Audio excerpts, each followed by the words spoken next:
¿Qué tal? Buenas tardes. El día de hoy vamos a exponer lo que son funcionamiento de circuitos con amplificadores operacionales con diferentes configuraciones. Vamos a comenzar como primer punto el objetivo de la práctica en total, que es comprender el funcionamiento de los controladores industriales PID, así como cada una de sus etapas que lo conforman. Vamos a diseñar los controladores PID con características específicas. Bueno, como primer punto vamos a exponer este circuito que es el amplificador operacional como amplificador de señales. Esa sería su configuración. Como primer punto, eh, llamado comúnmente como inversor, se le llama así a este montaje porque la señal de salida es inversa de la entrada, en polaridad, aunque puede ser mayor, igual o menor, dependiendo esto de la ganancia que le demos al amplificador en el lazo cerrado. La señal, como se ve en el circuito, se aplica al terminal inversor o negativo del amplificador, y el positivo o no inversor se llama a masa. Bueno, como podemos ver aquí, la resistencia número 2 es de 1 kilo ohmio, que va de la salida de la terminal de entrada negativo, se llama retroalimentación. Bueno, y como puntos rápidos, este circuito lo que tiene que hacer es que la se puede decir que la fórmula nos indica que la tensión de salida del voltaje O es la tensión de entrada de BI multiplicada por la ganancia de R2 sobre R1. El signo negativo de la expresión indica que la inversión de esta fase entra entre la salida y la entrada. ¿Ok? Entonces lo que vamos a hacer es darle play, y como nos damos cuenta tenemos un voltaje de entradas igual a 5 y un voltaje de entrada de menos 4.98, es un aproximado a 5. Podemos ver que también en nuestra fórmula sí cumple con la norma que es, ya que el voltaje 0 sobre el voltaje por el voltaje I, que es el de salida, nos da un valor de 1 aproximado. Siempre varía en dependencia de la salida, así que podemos decir que da el valor de 5. Y después sería igual a RF, que es la resistencia 2 de 1 kilo ohmio, sobre R1, que es de 1 kilo ohmio. Entonces sí podemos decir que tanto de un lado da 1 como del otro lado da a 1. Entonces es lo que nos cumple. Y simplemente el osciloscopio está puesto para verificar que las ondas sí están totalmente adecuadas al circuito que se está presentando y que no tenga alguna complicación o alguna señal diferente. Vamos con el siguiente. Este siguiente circuito es el circuito amplificador sumador de señales. Bueno, este amplificador sumador entrega en su salida un voltaje igual a la suma de los voltajes que tienen sus entradas. La explicación se basa en un sumador de 3 entradas, pero aplica para un sumador de cualquier número de entradas. Cada una de las entradas tiene una resistencia, como se puede ver, llamada resistencias de entrada, que al combinarse con la resistencia de realimentación forma un amplificador inversor de corriente continua de ganancia establecida por la fórmula que está a un costado, que se puede ver. Entonces, podemos decir que este es un amplificador inversor. La corriente de la señal de entrada circula por la resistencia de realimentación. Esto es así debido a que la característica de llamada tierra virtual que tiene el amplificador operacional, donde las dos entradas del amplificador operacional que tienen voltajes Bx y By son igual a 0. Bueno, ahora a lo que vamos rápido. Este circuito que tenemos 3 entradas de valores de 1 volt, tanto como puede ser de 1 volt, puede ser de 3, de 5, de 10. Aquí lo que tiene que ocurrir es que a la salida del voltaje del amplificador tiene que dar el mismo voltaje que tenemos a la entrada. También contamos con 3 resistencias de 10 kilo ohmios y la resistencia variable, que es de 10 kilo ohmios. Esto en que nos va a ayudar simplemente a darnos cuenta de que si está en buen funcionamiento el circuito, ya que si llegamos a darle un valor que no es el equivalente a lo del potenciómetro, pues el voltaje en la salida no va a dar el que es. Ahora damos opción al play y podemos ver que nuestro voltaje de salida es de menos 0.99 volts y el de la entrada es de 3 volts. Así que podemos decir que conforme a nuestra fórmula, haciendo cálculos y dándonos cuenta de los valores que tenemos en la calculadora, o en algún sistema que lo estemos haciendo, si lo estamos haciendo a mano, pues el valor que nos va a proporcionar en B0 va a ser igual a menos 2.99 voltios. Ahora, este siguiente circuito es el circuito amplificador en modo restador. Bueno, por primero, ¿qué es? El amplificador restador calcula la diferencia de las señales aplicadas en su terminal negativa y positiva y según el valor de las resistencias, la señal resultante será amplificada o no. Lo anterior pues indica que nuestro circuito restador es un tipo de amplificador de dos entradas. El restador utiliza ambas entradas, que sería invertida y no invertida, para producir una salida igual a la diferencia entre las entradas. Es decir, que la señal que se obtiene en la salida es el resultado de la diferencia de las señales aplicadas en las entradas. Bueno, ¿cómo funciona? Pues el principio de funcionamiento es sencillo. Si al amplificador restador se le introducen señales a las dos entradas, el circuito operacional resta esas señales y posteriormente las amplifica. Algo que debemos tomar en cuenta en este circuito es que al realizar el diseño es saber si se desea realizar la amplificación de la diferencia, ya que, de ser el caso, tendríamos que variar el valor de las resistencias para obtener un amplificador diferencial. Ahora, vamos a comprobar lo que se dice. Si nosotros le damos play, bueno, aquí como se puede observar, tenemos un voltaje, bueno, no sé si se observe, tenemos un voltaje en R en la primera entrada que es de 10 voltios y en la segunda entrada que es de 20 voltios. A nosotros darle nuestro play, podemos ver como su configuración lo dice, se cumple correctamente, ya que el 20 restaría la amplificación de 10 y tendríamos un voltaje de salida de 10, y además de que eso es muy lógico ya que tenemos nuestra fórmula a un costado y nosotros al aplicar la fórmula, ya sea en nuestra calculadora o como la estamos haciendo a mano, pues el resultado nos va a dar el que nos está se observa aquí mismo en el voltaje de salida, que es de 10.00, y contamos con 4 resistencias de 10 kilo ohmios. Y esta es la explicación de este circuito restador y cómo si se cumplió a lo que se pide.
Ahora estamos con el amplificador operacional en modo derivador.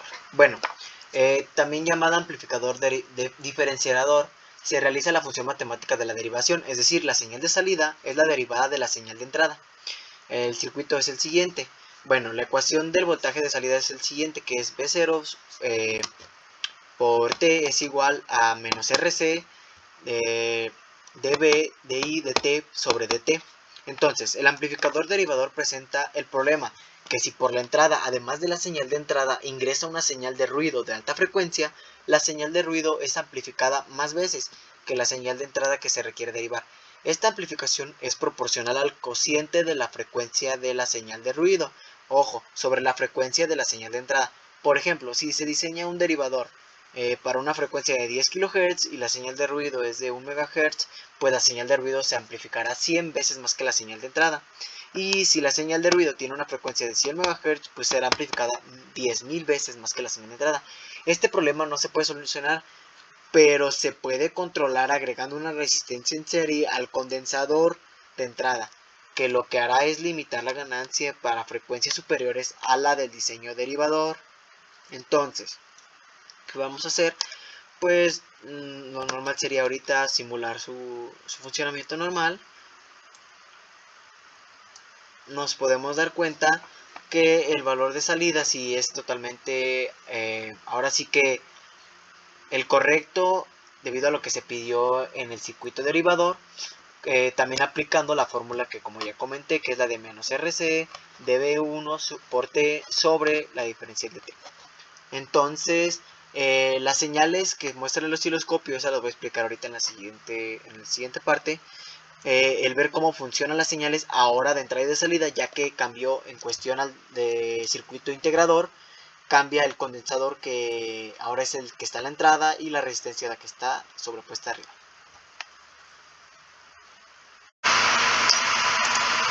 Ahora, explicando las señales que salieron en el osciloscopio debido al amplificador operacional y el derivador y el amplificador integrador y derivador, pues nos damos cuenta que en la primera gráfica sale la señal de entrada es una onda cuadrada, porque cada vez que la señal cambia de nivel hay una brusca variación en la señal de entrada, pues esto se pasa de un nivel de tensión a otro en un tiempo muy corto. Y en la salida se observan unos picos, tanto en el sentido positivo como en el negativo, dependiendo del sentido de variación. ¿Y qué ocurre con el circuito amplificador derivador? Pues ahora la señal de entrada son senoidales debido a la variación que hubo en el sentido. Entonces la señal de salida ahora es la cuadrada porque se presta que el cambio de nivel de variación en la señal pues cambió bruscamente ahora en la entrada, y eso es lo que provoca que ahora salga entre senoidal y salga cuadrada. Para finalizar, aquí tenemos un controlador PID. Bueno, como primer punto, ¿qué es un controlador PID? Es un mecanismo de control que a través de un lazo de retroalimentación permite regular la velocidad, temperatura, presión y flujo, entre otras variables de un proceso en general. El controlador PID calcula la diferencia entre nuestra variable real contra la variable deseada. ¿Cómo funciona este en sí? Para el correcto funcionamiento de un controlador PID que regule un proceso o un sistema, se necesita que al menos un sensor que determine el estado del sistema. Se necesita también que un controlador que genere la señal que gobierna el actuador, y también se necesita de un actuador que modifique el sistema de manera controlada. El sensor proporciona una señal analógica o digital al controlador, la cual representa el punto actual en el que se encuentra el proceso o sistema. La señal puede representar ese valor en tensión eléctrica, intensidad de corriente eléctrica o frecuencia. En el último caso, la señal es de corriente alterna, a diferencia de las dos anteriores que también pueden ser con corriente continua. Bueno, el controlador recibe una señal externa que representa el valor que desea alcanzar. Esta señal recibe el nombre de un punto de consigna, o puede ser también un punto de referencia, valor deseado o el set point, la cual es de la misma naturaleza y tiene el mismo rango de valores que la señal que proporciona el sensor.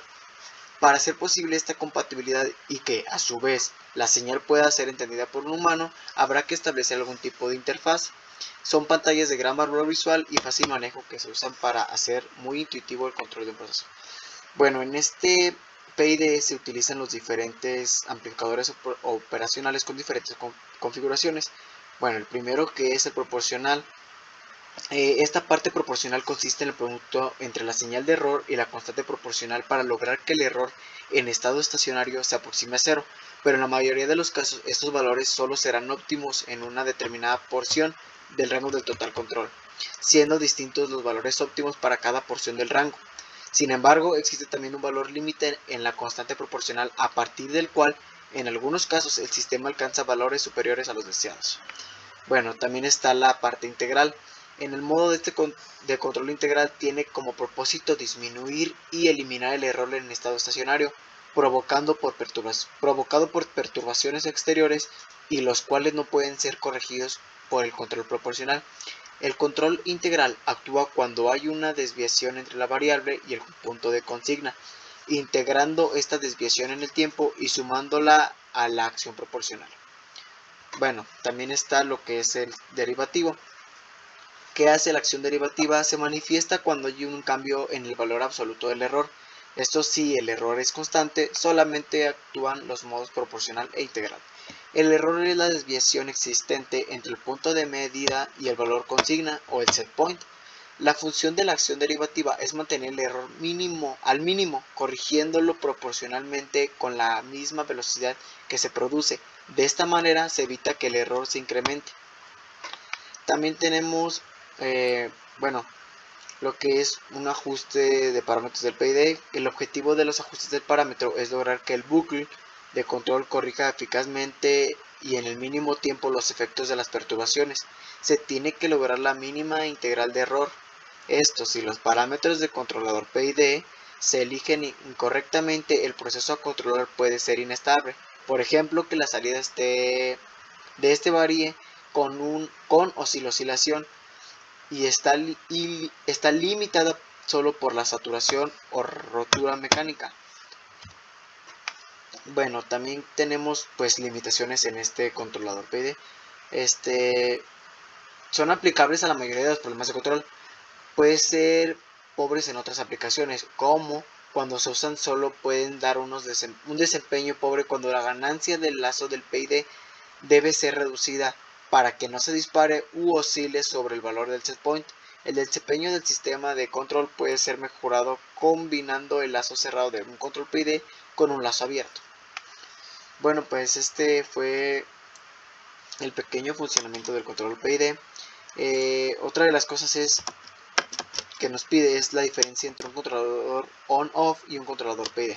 Bueno, se dice que un controlador es PID o on-off según el método de control que desempeña. Comúnmente, si un controlador es PID, también es on-off. El método de control on-off es el más primitivo y sencillo, pues se trata de mantener la temperatura en un punto por abajo de la salida del controlador esté encendida, y cuando lo sobrepasa la salida se desactiva. No intervienen más lógicas en el proceso más que activar y desactivar. En un controlador PID intervienen algoritmos de programación que limitan el sobrepaso de la temperatura sobre la temperatura objetiva. Un margen de error más reducido es el que se obtiene tras configurar un método de control PID. Entonces, existen algoritmos más sofisticados que el utilizado en el control PID, como lo es en el control Fuzzy Logic o control difuso, que utiliza técnicas y algoritmos de inteligencia artificial. Bueno, pues esta fue la diferencia entre el controlador PID y un OFF. Y hasta aquí sería todo. Muchas gracias por su tiempo y su atención.